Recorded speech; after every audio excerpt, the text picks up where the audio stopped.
Bram Stoker's Dracula for the NES is such a cheap piece of shit that I had no idea how to review it.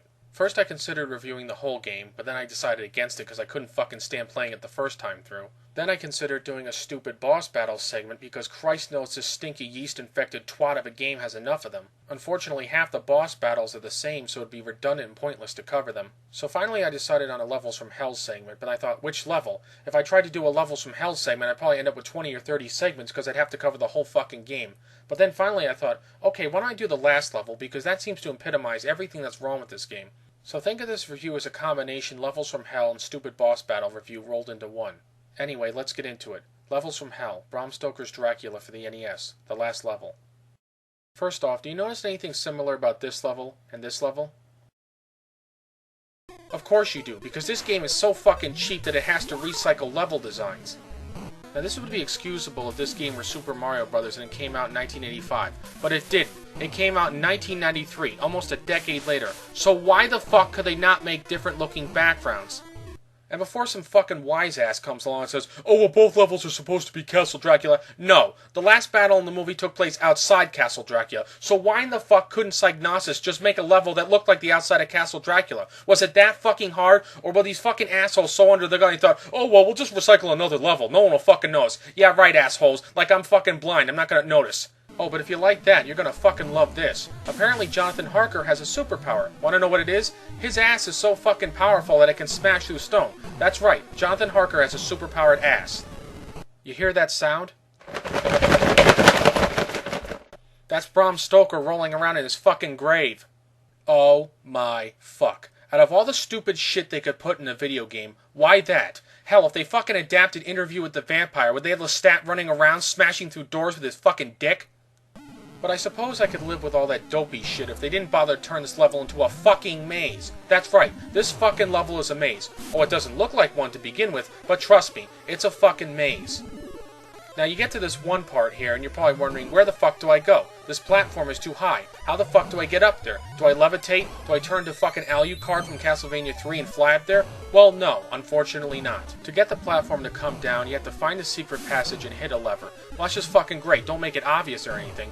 For some weird reason, this game fucking loves secret passages. It puts them all over the place. But up until now, it wasn't required to find them. It was just an extra bonus. But oh no, not in this fucking last level. No, you have to find that secret passage. If you don't, you'll just be fucking running around like an idiot.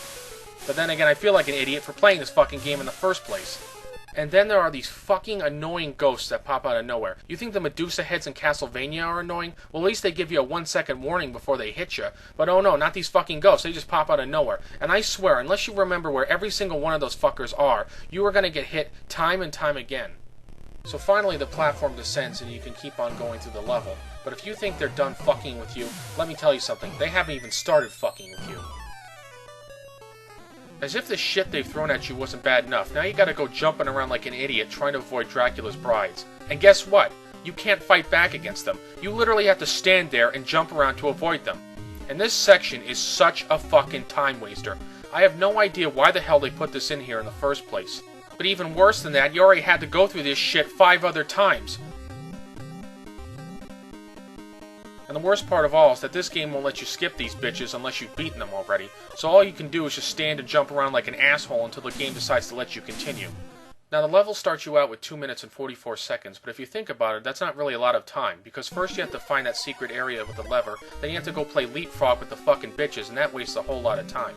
To be completely fair, the game does give you extra time in the form of these orange orbs, but the problem is they hide these fucking orbs in secret areas full of fucking spikes, and you have to wait for these spikes to retract before you can get anywhere.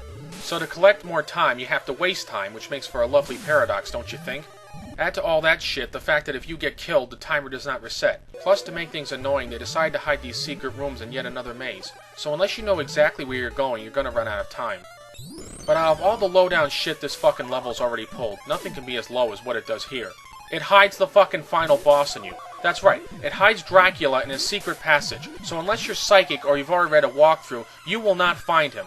Of all the cheap-ass shit you could pull in a video game, why the fuck would you hide the last boss? I mean, it's one thing if the last level is clearly a maze, like in Revenge of Shinobi, but that's not the case here. Instead of giving us a straight run to the boss, they decide to hide him in a fucking maze and have Harker going around circles like an asshole. It's like the developers at Psygnosis only had 3 hours to complete this game, and they thought, oh shit, this game's too easy. How do we make it harder? Oh wait, I know. We'll have Harker running around circles, and we'll hide Dracula in a fucking secret passage. Yeah, that'll fucking work. Alright, to kill any further suspense, I'll just show you where the passage is. That's right under that fucking stone block. Oh, way to go, Psygnosis. Real sly, aren't you? Oh, and if Harker's ass is so superpowered, then why the fuck couldn't he smash through the stone anywhere in this area to get to Dracula? But no. He had to find that particular secret passage just to get to him. By the way, if you were expecting anything even remotely resembling an epic final battle, you may as well just shut the game off right now because you're not going to get it. All Dracula does is laugh, throw a few fireballs, and teleport in an extremely predictable manner. So unless you run out of time or you're criminally stupid, I don't see how you could not beat him after a few tries. Hey, maybe that's why Psygnosis hid Dracula. Maybe they thought if no one could ever find him, then no one would realize what a pathetic boss he is. Also, could they make a more annoying time running out sound if they tried?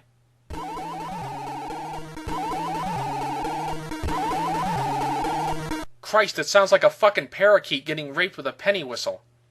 And stones? This is the best fucking weapon the game could give you to fight against the Prince of Darkness? No cross, no whip, no stake through the heart? No! We'll just have you fucking throw stones at Dracula. Yeah, that's really formidable.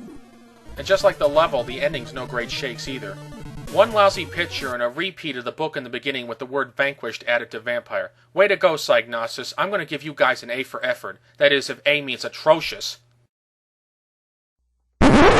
Programmed by Skunk? No wonder this fucking game stinks. So in conclusion, if you want confusing and repetitive level design, time-wasting mini-bosses, and a lame-ass final boss battle, then by all means play this fucking stage. Otherwise, just stick to the movie, because even with Keanu Reeves non-acting, it's a hell of a lot better experience than playing this fucking awful game. This is Film and Stuff signing off. Thanks for watching.